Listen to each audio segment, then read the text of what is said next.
4 nights. I'm Chris. I'm Terry. We're talking about Capitol Reef National Park in Nowhere, Utah. It used to be an underappreciated national park. Recently it's becoming a little bit more busy, and I don't know if we can blame that on COVID or YouTubers. Those darn YouTubers. It's about central Utah, somewhere around in there. I like how you look at me. Like I pay attention to where you drive. I just ride along. It and when we get is, there, I'm like, cool. It is really in the middle of nowhere. Take your groceries with you. The town of Torrey, which is closest to the national park, is about 11 miles from Torrey to the visitor center. There's a handful of restaurants, about 7 or 8 lodges, motel, hotel, and 2 private campgrounds, maybe 3. But no grocery stores. A couple of convenience stores, but no grocery stores. No grocery stores? No. Wow, glad we didn't look for one. So bring your groceries with you if you're camping. Or, even if you're staying at one of the lodges, you might want to go ahead and bring you some of your own snacks so you're not paying the convenience store prices. But Capitol Reef National Park, they've got like 15-day hikes at the park, and we did a few of them. Cassidy Arch is, I don't know, to me it's a must-do. Mm-hmm. And doesn't look like it when you're looking at it down the road. You can actually see Cassidy Arch down from the Scenic Drive, but not really see it. You do the hike up to it where you can actually walk across the arch. There were people rappelling from the arch. There's actually, I say actually a lot, don't I? Actually. But actually, there are anchors there at the top of the arch for people to use for rappelling. Really pretty neat. Mm-hmm. And we got to witness one person rappelling. Learning to rappel. Yeah. That's quite a long ways down. Well, we couldn't see the bottom, although we didn't get real close to the edge. So. Hickman Bridge is another hike. That is a formation that you cannot see from the road, and it's worth the hike. It's not a bad hike. They have hikes through Capitol Gorge and the other gorge. I do not remember the name of it, but there is what they call a pioneer register, where the pioneers, when they were coming through there, that they would put graffiti on the wall. Their names and dates. Yep, sign their name and their date on the wall of the gorge. Not their date as in the girl they came with or the guy they came with, but their date that they went through. I got to deal with this every day. The national park itself has 3 campgrounds. 2 of the campgrounds are well off the beaten path. The Cathedral Valley Campground, which is on the Cathedral Valley Road, which is a road really only accessible to vehicles with high clearance. Not necessarily 4-wheel drive, but you do need high clearance because you do have to cross the Vermont River at one point. Which, of course, varying levels. Yeah. How high it the is. time in May when we went across the river, it was 13 inches deep. The rangers should be able to tell you what it is. Yeah, check with the rangers. But the Cathedral Valley Loop campground, there's 6 primitive sites there. First come, first serve, and free. So if you can get back there, awesome. It is a ways back on that road. So, I mean, if you're wanting to use it as a base camp, I don't know. That's quite a long drive to get. And it's very bumpy. Yeah. So all of your dishes will rattle off. Unless, of course, you're a tent camper. Yeah.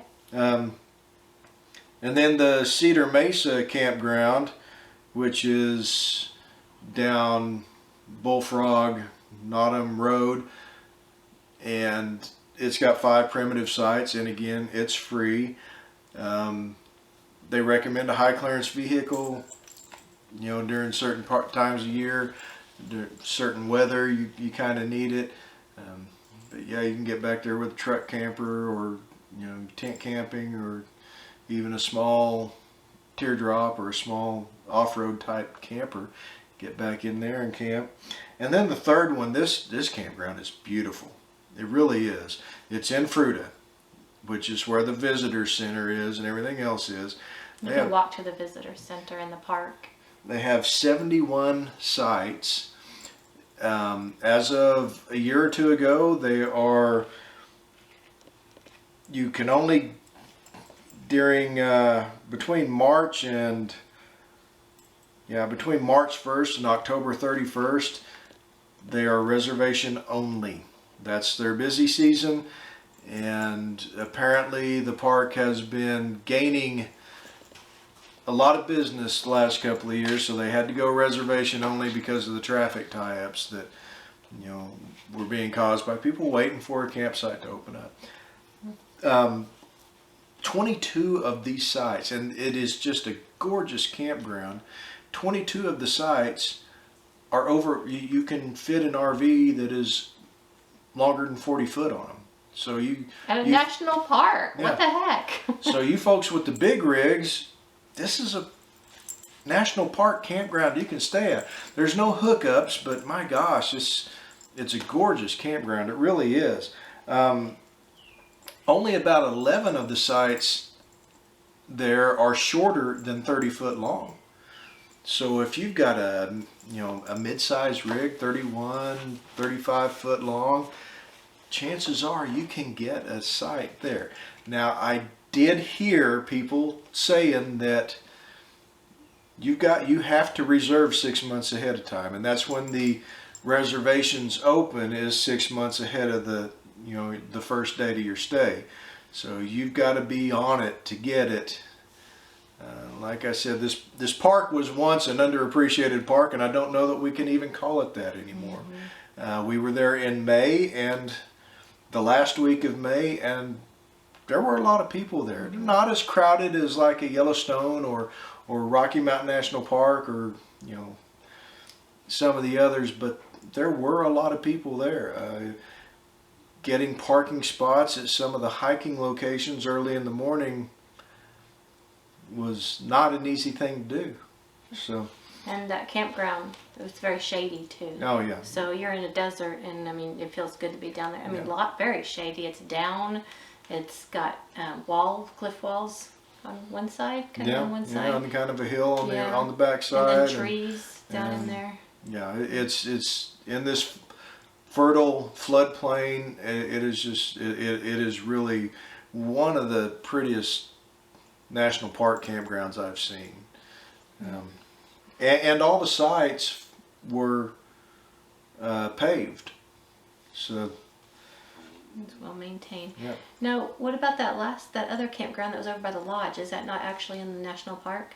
The one that's up on the hill when you were heading back? No, that is BLM land, and see, that's where.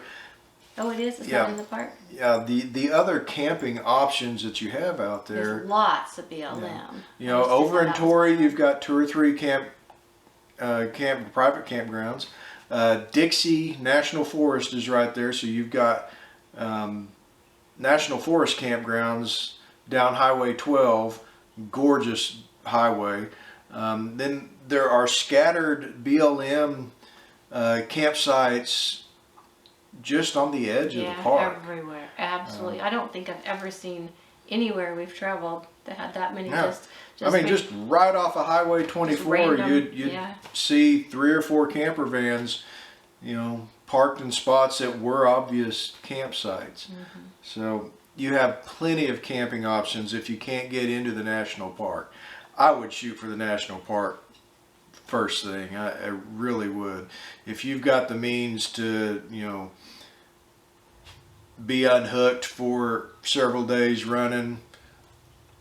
No solar availability because of tree cover, but I mean, It's just gorgeous. No, it does have, you can empty your tanks out there though. Yes, it does have a dump station. Thank you. I couldn't think of the word either. We're just campers. We don't know that word. We don't know. It does have a dump station there, so yeah, gorgeous place. Right. You know, if you are just an overlooked tourist, where you're just Is that like somebody that's short that likes to travel? no, dear. If you don't have the ability or the want to go on hikes, this national park, from an overlooked tourist standpoint, there's still plenty to do. You've got the Scenic Drive. It's 12 miles long, something like that, that cuts down into the park and goes by the two gorges.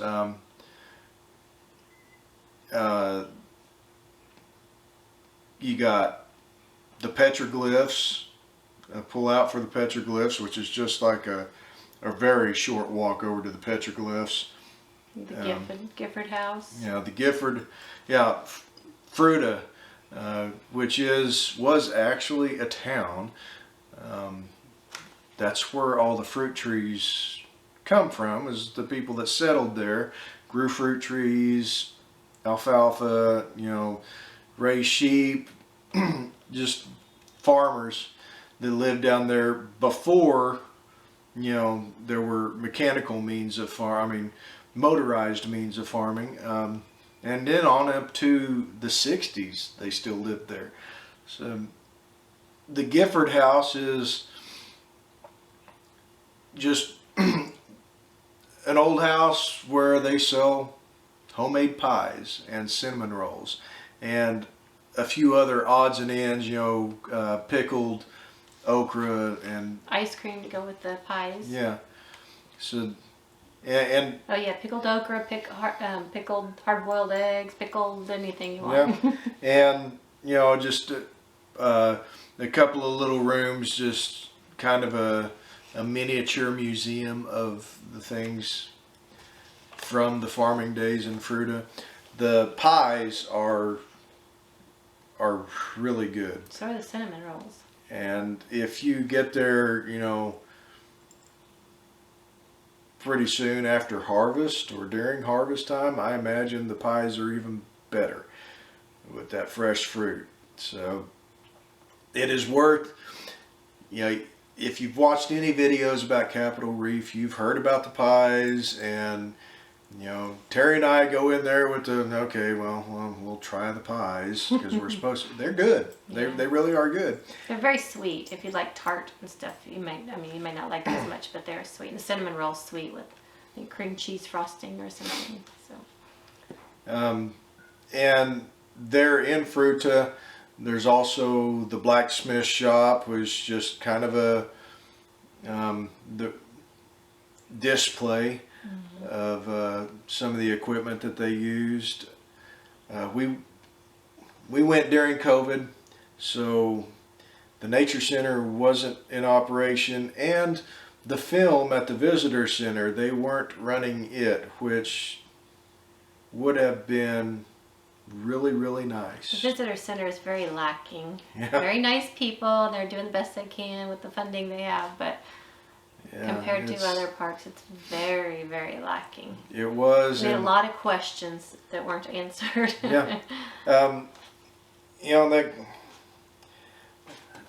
that's to me, that was one of the shortfalls of Capitol Reef, was the lack of information. Some of it is due to COVID. You know, they weren't running the film. I don't know what other displays they didn't have available to us because of COVID, but when you're out exploring and going to these overlooks and taking these scenic drives, you don't know what you're looking at. You really don't. There's, you know, if you go to the Smoky Mountain National Park or Yosemite or Yellowstone, every overlook, you've got a sign that tells you what that overlook is there for. Capitol Reef, not so much. You might get a big rock with, you know, a sign that says right there, That's whatever formation. It doesn't tell you anything about the formation.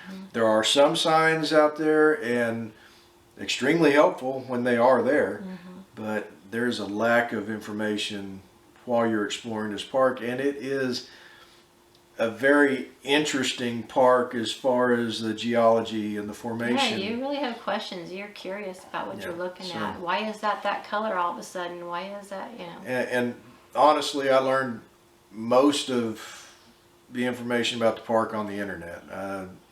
Really wasn't nothing there at the park that, I mean, Speaking of lack of signs, when you're hiking, they we went on one hike where everybody was lost. Yeah. I mean, everybody. They just yeah, the didn't hike make to the left turn. tanks.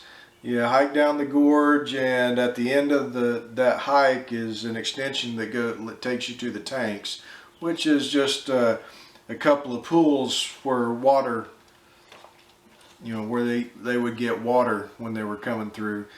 Because of the drought in Utah right now, those were dried up. But you get to a certain point on this hike, and there's no cairns anywhere. There's no trail markings anywhere. And you've got slick rock, which, I mean, we're experienced hikers. We know to look for footprints, but the footprints, just as many footprints went for the people that were lost, that went the wrong way, as the people that went the right way. Yeah, you look for obvious signs, you know, of a trail. And you're on slick rock, so yeah. And there wasn't any. Yeah. It was just at this one point. And, you know, we would blame it on ourselves, except we weren't the only ones. There weren't very many people there. I think maybe one person had gone the right way, and they may have gotten lost the first time too. We don't know. Yeah, out of about the 12 or 15 people that were out on that trail, one person made the correct turn. And her husband and her son, Daughter. or daughter, sorry about that. She was cute, so it was a little girl. Her husband and her son, I Wasn't can cute, almost too. promise you, they would have made the wrong turn. You said son again. But yeah, the point is, her child. So, you know, their trail markings are lacking, you know, and there's signs that tell you, don't put any cairns out. We've got it covered. Well, they don't have it covered. And it wasn't just that trail. It was some of the other trails where you're just like, you gotta be a little experienced in trail finding. But as far as the area, you know, Capitol Reef is there in the middle of nowhere. Dixie National Forest is right nearby. Okay, battery died, but we've got that fixed up now. Highway 12, if you have been RVing or traveling, I mean really RVing for any length of time, you have seen people talk about Scenic Highway 12 in Utah. Well worth the drive. Torrey is right there at the intersection of Highway 12 and 24. Go down Highway 12. It takes you up 9,400 foot on the mountain right there next to Torrey. It is a beautiful drive, and if you've got the time, you can take it all the way to Bryce Canyon. There's overlooks. Yeah. It's just really pretty. Yeah, and Dixie National Forest is, Highway 12 goes right into it. A lot of National Forest campgrounds there. Of course, you've got the scenic drive in the national park. You've got Highway 24 that goes down through the middle of the national If park. you're going in September when the aspen's turning gold, don't miss it, because I'm jealous of you. Yeah, Because there's yeah. groves and groves, not groves, I guess that's put on purpose. Yeah, but yeah. Back to Highway 12, by the yeah, way. I'm sorry. Yeah, there's so many aspens out in the forest. There's places where you don't hardly see anything but aspens. And beautiful. Yeah. In the fall. As far as high clearance roads, Cathedral Valley, if you go in on Cathedral Valley Road, if you go in at the point where you have to cross the Vermont River, the first half, you know, it's give or take, but the second half is really cool. A lot of big formations. It's really is pretty neat. It's probably a 5 or 6 hour drive. You do need a high clearance vehicle. Maybe not so much 4-wheel drive, but you do need high clearance. So, you know, like a full-size SUV, like a Suburban or something like that, won't be a problem. The other one is, they call it Loop the Fold. And it is going down Nottingham Bullfrog Road to the Burr Trail, and then taking the Burr Trail on over to Highway 12, which is on the southern end of Capitol Reef National Park. Very pretty drive, and you just need high clearance for it. There is an offshoot, that Muley Twist Canyon, that you do need a 4x4 to go down it. It's worth the short little trip if you've got a 4-wheel drive vehicle. There's a big hike at the end if you want to do that, but it's like a 9-mile. Yes, 9-mile hike at the end of it. I'm not sure that there's much altitude change. I don't know if there's an incline, but you look into that before you listen to me. And then a 4x4 road, the South Draw Road, it connects Highway 12 to the Scenic Drive in Capitol Reef National Park. It's a little over 8 miles. You need 4-wheel drive. You will need 4-wheel drive for that one. Clearance. Yeah. You need to make sure your stomach is empty. She didn't care for it a whole lot. No, I loved it. There was one part that I think is going to be shut down soon, because the road is eroding, and you're going to fall if you fall off. It's very narrow. On both sides. I just am not sure that that's going to be open for long. We'll see. We'll see. You give me that look, and then they're going to be like, "Oh, we shut down the road after somebody fell off." And I'm going to be like, "Mm-hmm." A lot of the Jeepers will tell you it's not a very challenging road. There are a couple of sections on that road that do kind of test you and your vehicle. Not a lot of big rocks or anything, and I think that might be kind of what they're one last thing while we're bouncing around in our scatterbrained minds here. And in our Jeep and our 4x4, we're bouncing. Back to Fruita, there is a very large picnic area, kind of a park there at Fruita. Tree covered, I mean some huge trees, big trees there. Several picnic tables, a lot of parking. Deer and marmots. Deer and marmots. It's a great place to grab lunch, take your picnic lunch or your dinner down there. And pets are allowed on a leash, and I say pets, not dogs, because we saw a full-grown 300-pound potbelly pig out there with a lady. So. Yeah, I've always wanted to travel with a potbelly pig. That would be tough to travel with. They take up a lot of room. Yeah, it's a fun place. I mean, we went there not expecting a whole lot, and really after the second day that we were there, we really started enjoying the place. Well, Escalante too. We went on that drive. That Loop the Fold goes through Escalante National Monument. That was surprisingly pretty. Yes, beautiful. It's just beautiful. Loop the Fold, you go from the desert on up into the forest of the mountain there. Went from 77 degrees down to like 56 degrees. Yeah, we lost quite a few degrees on that drive. The whole area is just gorgeous. If you're an overlooked tourist, give it 2, maybe 3 days. 3 days at most, I would think. 2 would be decent.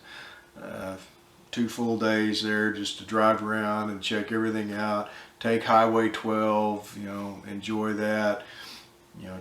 Drag your feet, take your time, having a picnic down in Fruita. Grab some pies. And 2 or 3 days would be great for that. Now, if you're a hiker, a 4x4, or if you're into hiking and just other, off the beaten path type of adventures. It's not all, folks. We were there 4 full days. At least four full days, I think, is what you'd need. Doing 5 or 6 would be great. It'd give you a time to relax, you know, unwind after doing a long hike, or maybe even pack in another hike.